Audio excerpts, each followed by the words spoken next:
সব ঠিকঠাক থাকলে আগামী 2026-এর এপ্রিল মাসে হতে চলেছে পশ্চিমবঙ্গের 294 বিধানসভা আসনের নির্বাচন, অর্থাৎ হাতে আর মাত্র এক বছরও সময় নেই। আর এই মধ্যেই কিন্তু শুরু হয়ে গিয়েছে বাম থেকে ডান, বিজেপি থেকে শুরু করে কংগ্রেস, তৃণমূল সকল রাজনৈতিক দলের মোটের ময়দানে প্রচার, মিছিল, মিটিং ইত্যাদি ইত্যাদি ইত্যাদি। একদিকে ওয়াকআপ বিলকে ইস্যু করে বিরোধী দলগুলো বারংবার কিন্তু বিজেপিকে শানাচ্ছে, অপরদিকে তৃণমূল কংগ্রেসকে বিভিন্ন দুর্নীতির ওপর অভিযোগ করে বিজেপি থেকে শুরু করে বাম, কংগ্রেস সকলেই কিন্তু অভিযোগ করছে।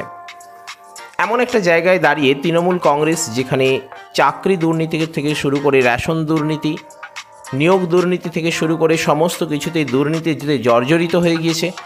তৃণমূল কংগ্রেসের একাধিক হাইকমান্ডের নেতা নেতৃবৃন্দ জেলে রয়েছেন, জেল থেকে সবেমাত্র ছাড়া পেয়েছেন, একাধিক কেসে জর্জরিত রয়েছেন।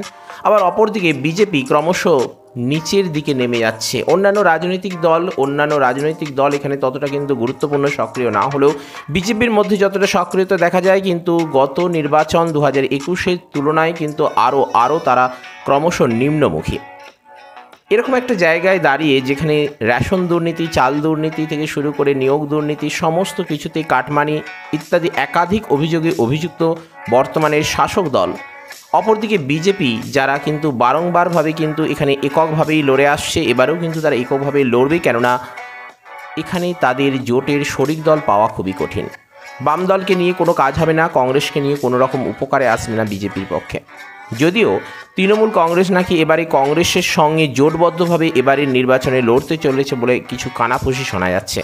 2011-য় যখন ক্ষমতায় এসেছিল বাম শাসনকে 34 বছরের রাজত্বের হারিয়ে, সেই কংগ্রেসের সঙ্গে জোটবদ্ধভাবে যেভাবে জয়লাভ করেছিল, এবারে 2016, 2021 পেরিয়ে 2026-এ নাকি তারা আবারও সেই কংগ্রেসের সঙ্গে হাত মেলাতে চলেছে, তাদের সঙ্গে জোটবদ্ধভাবে নাকি লড়তে চলেছে। কেননা বর্তমানে তৃণমূল কংগ্রেসেরও ভূমিকা, তৃণমূল কংগ্রেসেরও জনপ্রিয়তা, তৃণমূল কংগ্রেসেরও গ্রহণযোগ্যতা সাধারণ মানুষের কাছে নাকি দিনে দিনে কমে আসছে, এমনটাই কিন্তু রাজনৈতিক বিশেষজ্ঞ মহলের দাবি। এই রকম একটা জায়গায় দাঁড়িয়ে যেখানে বর্তমানে শাসক দল, বর্তমানে রাজ্য সরকার একাধিক দুর্নীতিতে জর্জরিত, এই রকম একটা সময়ে দাঁড়িয়ে বিজেপি কিংবা অন্যান্য রাজনৈতিক দল কতটা ভূমিকা নিচ্ছে, কতটা তারা সক্রিয় হয়ে উঠছে। যদি এইটা অন্য কোনো রাজনৈতিক দলের শাসনকাল হতো তাহলে মমতা বন্দ্যোপাধ্যায় কী করতেন, আর বর্তমানে শাসক দলের বিরোধী দল হিসেবে শুভেন্দু অধিকারী, দিলীপ ঘোষ কিংবা আরও অন্যান্য নেতানেত্রীরা কী করছেন, এখানেই কিন্তু প্রশ্ন। তৃণমূল কংগ্রেসের মমতা বন্দ্যোপাধ্যায় হলে কী করতেন, আর এখন বিজেপির শুভেন্দু অধিকারী কী করছেন, এরই ওপর দাঁড়িয়ে রয়েছে রাজনৈতিক সমীকরণ, ভোটের সমীকরণ, অ্যানালিসিস, সমস্ত কিছু। আমরা বিভিন্ন এপিসোডে এক একটা জেলা নিয়ে, কখনো সমগ্র রাজ্য নিয়ে কিন্তু বিভিন্ন জেলার ওপর সমীক্ষা চালাচ্ছি, আপনাদের সেগুলো উপস্থাপন করছি। প্রত্যেকটাই সম্ভাবনাময়, প্রত্যেকটাই আন্দাজের ওপর, ব্যক্তিগত ধারণার ওপর এবং সেই সঙ্গে বিভিন্ন বর্তমান পরিস্থিতি, সিচুয়েশনের ওপর ডিপেন্ডেবল। আজকের এপিসোডে আমরা সেই রকমই একটা জেলা নিয়ে আলোচনা করব যেখানে তৃণমূল কংগ্রেসের কতটা ভূমিকা রয়েছে, তারা কতগুলো আসন পেতে পারে এই রকম একটা সময়ে দাঁড়িয়ে, আবার বিরোধী দল সেখানে কতটা সক্রিয়, সমস্ত কিছুই কিন্তু আমাদের কাছে পরিষ্কার হয়ে যাবে। কখনো দেখেছি শাসক দলের একাধিক নেতা নেত্রীকে ইডি, সিবিআই এর হেফাজতে যেতে, আবার কখনো দেখেছি তাদেরকে জেল খাটতে। একদিকে চিকিৎসকদের আন্দোলন ভয়াবহ আকার লাভ করেছিল, সিংহাসন টলিয়ে দিয়েছিল মুখ্যমন্ত্রী মমতা বন্দ্যোপাধ্যায়ের, অপরদিকে আবার এই চাকরি দুর্নীতি, চাকরি বাতিল, এও এক ভয়াবহ পরিস্থিতি। কিন্তু মানুষের উপর তার কতটা প্রভাব পড়ছে, মানুষ সেই তৃণমূল কংগ্রেসেরই প্রশংসা করছে নাকি বিরোধী দলকে চাইছে, অর্থাৎ পরিবর্তন নাকি প্রত্যাবর্তন, সেটাই কিন্তু এখন বড় প্রশ্ন। এই নিয়ে আমরা জঙ্গলমহলের একটি গুরুত্বপূর্ণ জেলার ওপর আজকে আমরা সমীক্ষা চালিয়েছি। সেখানের মানুষ কি বলছে বা সেখানের মানুষের জনমত সমীক্ষা, সেই সকল মানুষের ওপর যেটা উঠে আসছে, সেটাই আজকের এপিসোডে আমরা আপনাদের নিকট উপস্থাপন করার চেষ্টা করব। আজকের এপিসোডে আমরা আলোচনা করব পুরুলিয়া জেলাটি নিয়ে, যেটা পশ্চিমবঙ্গের জঙ্গলমহল, যে পূর্ব মেদিনীপুর, পশ্চিম মেদিনীপুর, ঝাড়গ্রাম, পুরুলিয়া, বাঁকুড়া, বীরভূমের মধ্যে পড়ে। সেই জঙ্গলমহলের মধ্যে একটি গুরুত্বপূর্ণ জেলা পুরুলিয়া, যেখানে একসময় বাম দুর্গ বলা হতো, লাল দুর্গ বলা হতো, বাম শাসনের আমলে এটি গুরুত্বপূর্ণ শক্তপোক্ত মজবুত ঘাঁটি ছিল। সেই পুরুলিয়াতে এবারের নির্বাচনের কি সমীক্ষা হতে চলেছে, কোন দলের সম্ভাব্য জয়লাভ হতে চলেছে, কোন দল এগিয়ে থাকতে চলেছে, জনগণ মানুষ কাকে চাইছে কাকে চাইছে না, পরিবর্তন কি সত্যিই চাইছে নাকি তৃণমূল কংগ্রেসের কার্যকলাপে তারা সন্তুষ্ট, সমস্ত বিষয়টি কিন্তু আজকের এপিসোডে আমরা আলোচনা করব। পুরুলিয়া জেলায় মোট বিধানসভা আসন রয়েছে 9টি। পুরুলিয়া জেলা ভারতের পশ্চিমবঙ্গ রাজ্যের মেদিনীপুর বিভাগে অবস্থিত একটি জেলা।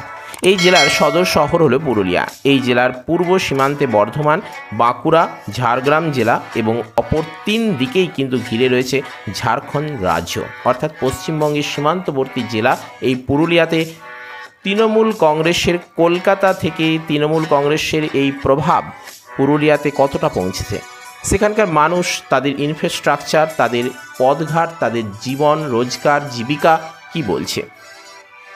পুরুলিয়া জেলা কিন্তু মূলত আদিবাসী প্রধান। এখানে কিছু শহরে বাবুও রয়েছেন, অর্থাৎ পুরুলিয়া জেলার যে সদরের দিকে যে শহরগুলি রয়েছে সেখানে কিন্তু কিছু শহরে বাবুরাও রয়েছেন যারা সভ্য, আবার আদিবাসীরা তারাও কিন্তু সভ্য, তারা তাদের মতনভাবে জীবনযাপন করছেন। একটা জিনিস সবথেকে আকর্ষণীয়, এখানে প্রাকৃতিক সৌন্দর্য যেমন রয়েছে তার থেকেও বেশি সৌন্দর্য রয়েছে মানুষের প্রতি সৌভ্রাতৃত্ব, সহমর্মিতা এবং সে সঙ্গে সুপ্রীতি। একে অপরকে শহুরে বাবুরা আদিবাসীদের যেমন অন্য চোখে দেখে না, ভালোবাসার চোখে দেখে, আবার আদিবাসীরাও কিন্তু শহুরে বাবুদেরকেও ভালোবাসে। একে অপরের সঙ্গে ওতপ্রোতভাবে কিন্তু এই জেলায় জড়িত রয়েছে। শহরে যেমন বড়লোক কিছু রয়েছে, কিন্তু সমগ্র দিক থেকে দেখতে গেলে এটা যেহেতু গ্রাম্য প্রধান জেলা, স্বাভাবিকভাবেই এখানে দরিদ্র মানুষ বা মধ্যবিত্ত শ্রেণীর মানুষের সংখ্যাই এখানে বেশি। তবে বৈষম্য এখানে কিন্তু একেবারেই নেই বড়লোক আর গরিব লোকের মধ্যে। এখানের ইনফ্রাস্ট্রাকচার কিন্তু খুবই ডেভেলপ করেছে পশ্চিমবঙ্গের বাকি 22টা জেলার মতনই। এখানে পাকা বাড়ির সংখ্যা অন্যান্য জেলার মতো ততটা বেশি না হলেও এখানে এই জেলার প্রতিটি গ্রামে, প্রতিটা পাড়ায় কিন্তু ঢালাই রাস্তা পৌঁছে গেছে, যার জন্য এই জেলার এই গ্রামের সাধারণ মানুষগুলি কিন্তু খুবই সন্তুষ্ট। সেই সঙ্গে রেশন, চিকিৎসা ব্যবস্থায় বিশাল আমূল পরিবর্তন ঘটেছে। চিকিৎসা ব্যবস্থার ক্ষেত্রে স্বাস্থ্যসাথী কার্ড মমতা বন্দ্যোপাধ্যায় যেমন বিশেষ জনপ্রিয়তা এবং হেল্পফুল হয়েছে, ঠিক একইভাবে প্রতিটা সুপার স্পেশালিটি হসপিটাল, প্রতিটি সাব ডিভিশনাল কেন্দ্রে এবং সেই সঙ্গে সবথেকে গুরুত্বপূর্ণ যেটা 60% বেশি ছাড়ে ওষুধ বিক্রয়।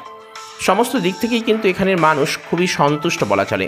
বিশেষত লক্ষ্মীর ভাণ্ডার, যেখানে শহুরে মানুষদের, শহুরে বাবুদের কাছে 1000 টাকা কিংবা 1200 টাকা ততটা গুরুত্বপূর্ণ বা আকর্ষণীয় বা লোভনীয় না হলেও এই আদিবাসী খেটে খাওয়া মানুষের কাছে কিন্তু এই মাসে 1200 টাকা, এই কারণেই বলছি যেহেতু আদিবাসী প্রধান অঞ্চল, 1200 টাকা কিন্তু খুবই গুরুত্বপূর্ণ। পাশাপাশি 1000 টাকা যারা জেনারেল কাস্ট হিসেবে পান তাদের কাছেও তো বটেই। সেই সঙ্গে সবুজ সাথী, বিশেষত এখানকার মানুষের একটা স্বপ্ন বলা চলে বিদ্যালয়ে পড়ার সাথে সাথে সাইকেল পাওয়া। আবার কন্যাশ্রী প্রকল্পও কিন্তু এখানের মানুষের উপর বিশেষ গুরুত্বপূর্ণ প্রভাব ফেলেছে। রাজ্য সরকারের প্রশংসা কিন্তু এই জঙ্গলমহলের মানুষ নানাভাবে করে আসছেন এই সকল প্রকল্পকে কেন্দ্র করে, এই সকল চিকিৎসা ব্যবস্থা, রেশন, পাকা বাড়ি এবং ঢালাই রাস্তাকে কেন্দ্র করে। এখানকার মাওবাদী সমস্যা কিন্তু একটা গুরুত্বপূর্ণ সমস্যা বাম আমল থেকে হয়ে আসছিল, যেটা কিন্তু মমতা বন্দ্যোপাধ্যায় বা তৃণমূল কংগ্রেস আসার পর নাকি অনেকটা কমে গিয়েছে। যদিও এই মাওবাদী অধ্যুষিত অঞ্চলগুলিতে এখানকার সাধারণ যুবক যুবতীরা যেভাবে বেকারত্বের জেলায় মাওবাদীতে যোগদান করেছিলেন, তাদেরকে মমতা বন্দ্যোপাধ্যায় যেভাবে ফিরিয়ে নিয়ে এসেছেন এবং তাদেরকে কনস্টেবল থেকে শুরু করে সিভিক ভলেন্টিয়ার্সের বিভিন্ন কাজে যুক্ত করেছেন। পাড়ায় পাড়ায়, ঘরে ঘরে কিন্তু এখানে সিভিক ভলেন্টিয়ারের কাজ পেয়েছে বেকার যুবক যুবতীরা। এখানকার যোগাযোগ ব্যবস্থা, পানীয় জল, পর্যটন শিল্পও বিশেষভাবে গুরুত্বপূর্ণ, যে কারণে এখানকার অল্প শিক্ষিত, মিডিয়াম শিক্ষিত, উচ্চশিক্ষিত যুবক যুবতী বেকাররাও কিন্তু পর্যটন শিল্পের সঙ্গে নানাভাবে যুক্ত হচ্ছেন। আদিবাসী প্রধান হলেও এখানের মানুষ কিন্তু অন্যান্য জেলার মতনই নিজেদেরকে ডেভেলপ করতে পারছে। কেউ কাউকে ইনসাল্ট করা, অবজ্ঞা করা, ছোট চোখে দেখা এরকম জিনিস কিন্তু এখানে পাওয়া যায় না।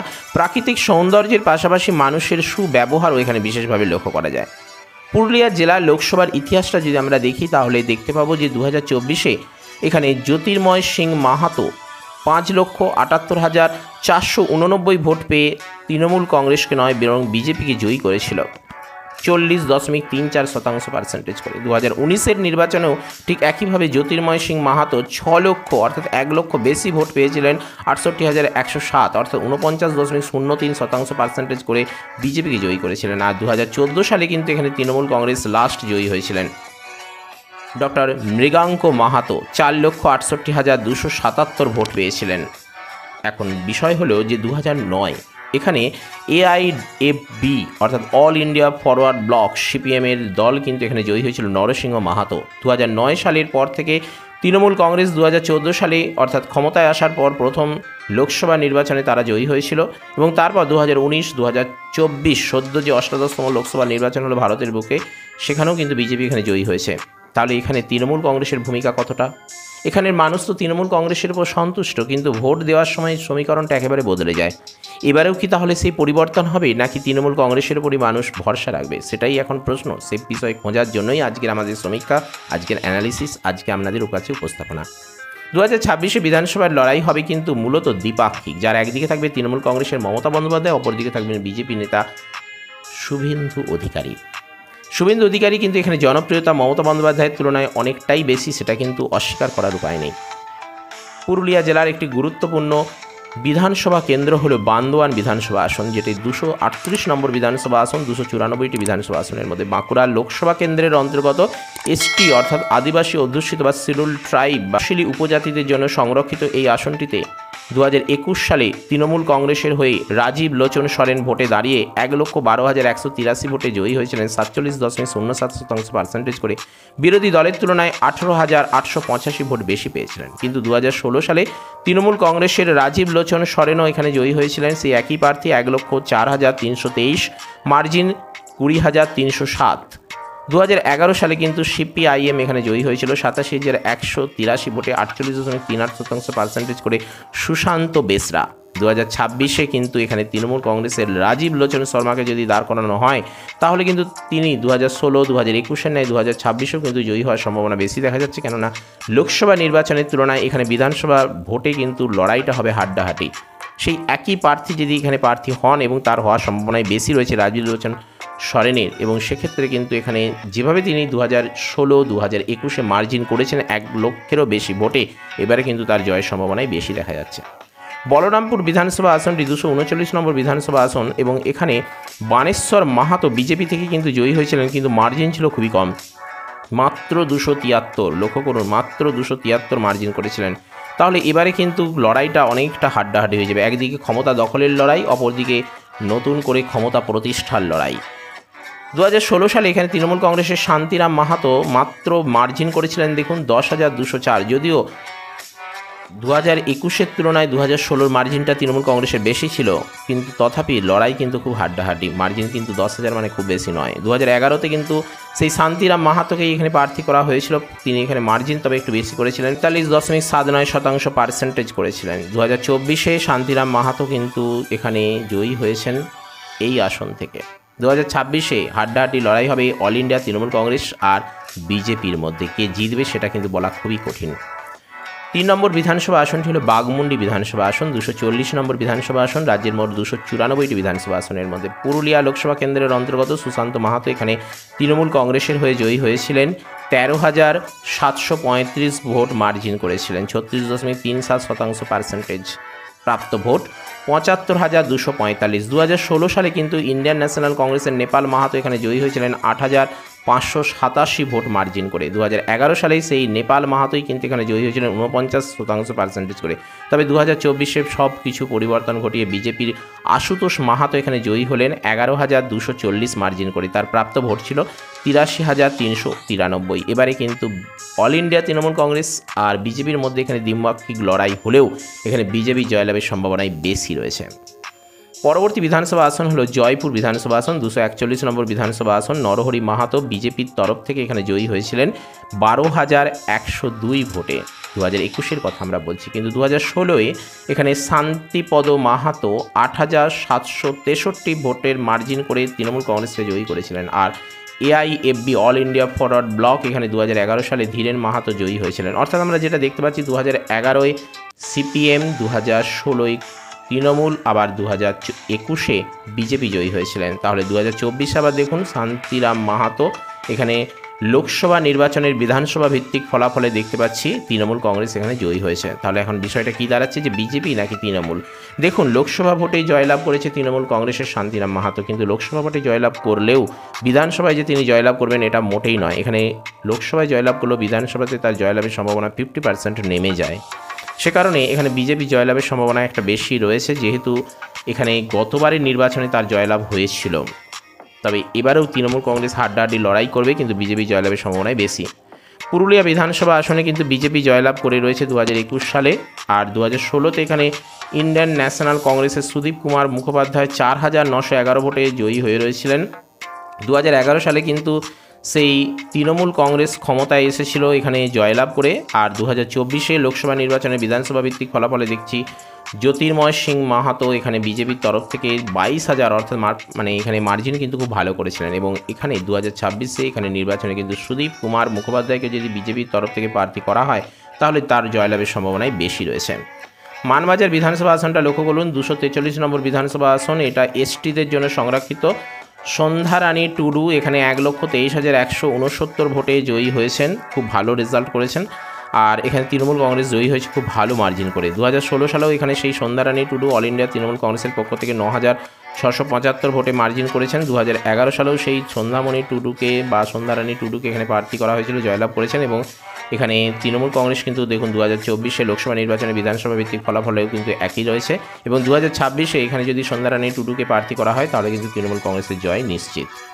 কাশীপুর বিধানসভা আসনটা লক্ষ্য করুন, 244 নম্বর বিধানসভা আসনে কিন্তু বিজেপি প্রার্থী কমলাকান্ত হাসদা 2021 সালে 47.68% পার্সেন্টেজ করে 7,240 ভোট মার্জিন করে জয়ী হয়েছিলেন। কিন্তু 2016 সালে তৃণমূল কংগ্রেসের স্বপন কুমার বেলথরিয়া এখানে জয়ী হয়ে রয়েছেন 19,578 ভোট পেয়ে। আর 2011 সালে সেই একই প্রার্থী স্বপন কুমার বেলথরিয়া এখানে তৃণমূল কংগ্রেসের প্রার্থী হয়ে জয়ী হয়েছেন। এবং 2024 লোকসভা নির্বাচনেও কিন্তু শান্তিরাম মাহাতো এখানে অল ইন্ডিয়া তৃণমূল কংগ্রেসের হয়ে জয়ী হয়ে রয়েছেন। 2026 কিন্তু যেহেতু এখানে বিজেপি বিশেষভাবে সক্রিয় রয়েছে তাই বিজেপি এবং তৃণমূল কংগ্রেসের মধ্যে লড়াই হবে, তবে তৃণমূল কংগ্রেসের জয়লাভের সম্ভাবনাই বেশি রয়েছে।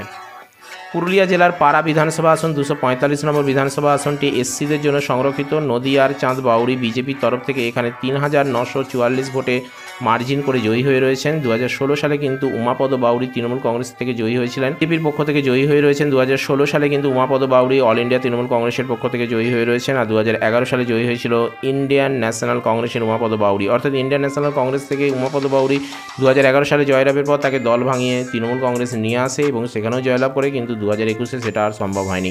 2024 কিন্তু বিজেপি জয়লাভ করেছে জ্যোতির্ময় সিং মাহাতো এবং এখানে কিন্তু বিজেপি জয়লাভের সম্ভাবনায় বেশি। নদিয়ার চাঁদ বাউরিকে যদি প্রার্থী করা হয় কিংবা জ্যোতির্ময় সিং মাহাতোকেও যদি প্রার্থী করা হয়, কেননা এবারে কিন্তু বিজেপি এমপি ফর্মুলা অন্যান্য রাজ্যের মতো আমাদের রাজ্যেও করবে, তবে তৃণমূল কংগ্রেসে ছেড়ে দেবে তা নয়, তারাও কিন্তু এখানে এমপি ফর্মুলা কাজে লাগাবে, একাধিক ইস্যুকে কাজে লাগাবে, বিভিন্ন বড় বড় নেতা নেত্রীদের কিন্তু দল ভাঙিয়ে নিয়ে আসার সম্ভাবনা বেশি, ইতিমধ্যে কিন্তু অনেকেও যাচ্ছে। রঘুনাথপুর বিধানসভা আসনটিতে কিন্তু এসসিদের জন্য সংরক্ষিত হলেও এখানে বিজেপি কিন্তু জয়লাভ করেছে। এখানে 2016 সালে তৃণমূল কংগ্রেসের পূর্ণচন্দ্র বাউরি এখানে জয়লাভ করে রয়েছেন। 2021 সালে কিন্তু অল ইন্ডিয়া তৃণমূল কংগ্রেস নয় বরং ইন্ডিয়ান ন্যাশনাল কংগ্রেস জয়লাভ করে রয়েছে। 2024 এখানে বিজেপি জয়লাভের সম্ভাবনায় বেশি রয়েছে, তবে তৃণমূল কংগ্রেসের সঙ্গে কিন্তু লড়াইটা হবে জোরদার। পুরুলিয়া জেলার 9টি বিধানসভা আসন নিয়ে আমরা আলোচনা করলাম। জঙ্গলমহলের মানুষ যদিও এখনও পর্যন্ত তৃণমূল কংগ্রেসের হয়েই কথা বলছেন, কিন্তু একটা ব্যাপার কি বলুন তো, অ্যাকচুয়াল মানুষের কাছে কেউ কিন্তু তাদের মনের কথা প্রকাশ্যে বলতে অনেকে সাহস করতে পারেন না, অনেকে বলতে ইচ্ছা প্রকাশ করেন না, অনেকে বলতে চায়ও না। তাই যেটা মানুষ বলছেন সেটার উপর ভিত্তি করেই যে সর্বদা জনমত সমীক্ষার ওপর ভিত্তি করেই যে সরাসরি রেজাল্ট আসবে, সেরকমই ভোট আসবে তা কিন্তু নয়। অনেকটা ভীতি, অনেকটা লজ্জা, অনেকটা সংকোচ, সমস্ত কিছুই এখানে কিন্তু কাজ করে, যে কারণে কিন্তু জনমত সমীক্ষায় যে সবসময় রেজাল্ট হয়ে দাঁড়ায় তা নয়, তবে 70% কিন্তু রেজাল্ট হয়। আর সেগুলোর উপর ভিত্তি করেই কিন্তু একাধিক এপিসোডে একাধিক সমীক্ষা আমাদের নিয়ে আসছে। পুরুলিয়া জেলার 9টা বিধানসভা আসনের মধ্যে আমরা যেটা দেখতে পাচ্ছি 2024 বিধানসভা নির্বাচনে এখানে কিন্তু তৃণমূল কংগ্রেস 6টার মতন আসন পেতে পারে কিংবা 5টার মতন আসন পেতে পারে, সেদিক থেকে বিজেপি 3 থেকে 4টের মতন আসন পেতে পারে, সিপিএম বা অন্যান্য রাজনৈতিক দল কিংবা কংগ্রেস এখানে একটা আসনও পাবে না। মূলত এখানে দ্বিপাক্ষিক লড়াই তৃণমূল আর বিজেপির মধ্যে হলেও তৃণমূল কংগ্রেসের টাই টুয়ে জয়লাভের সম্ভাবনা রয়েছে, কিন্তু বিজেপি একটু ভালো করে খাটলে এখনও সময় রয়েছে, সেখানে কিন্তু তাদের জয়লাভও একেবারে নিশ্চিত হতে পারে।